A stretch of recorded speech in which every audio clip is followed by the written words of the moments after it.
Hürmetli konaklар, менә эстрадага килеп кергәч тә, күпчелек журналистлар нинди гәҗиттә әңгәмә биргәндә дә иң беренче сорау бирәләр: кем син диләр? Җырчымы, биючеме, алып баручымы? Мин дөресен әйткәндә үзем дә белмим кем икәнемне.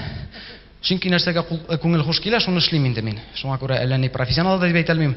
Ләкин ничектер җырлый башласам, кайбер җырчыларга киләм дә әйтәм: менә бу өлешне ничегрәк җырларга микән? Шул ук Илсафка, Илсур абыйга килгән берсенә. Илсур абый бер җыр балып чыкмый, өйрәнергә, болай җырласам әйбәт микән? Тегеләҗә ничек әйбәтрәк? Сиңа ничек тә ярый, син җырчы түгел бит ди.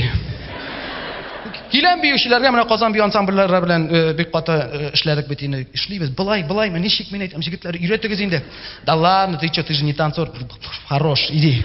Buralarda җибәрәләр. Шул ук алып баручылыкка китсәк, Рәшит абый гел сугып тора инде. Син Тукай такта шигырьләре сөйләмисең, син алып баручы түгел ди.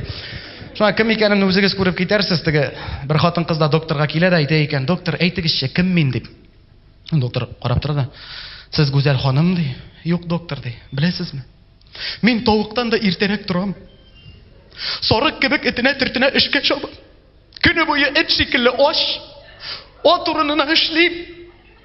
Ябага тай бите шикелле бөтенесе белән эштә талашам да, ишәк кебек тиянеп өйгә кайтам. Балаларга үгез кебек мөгрим. Иремә йылан кебек ысылдыйм.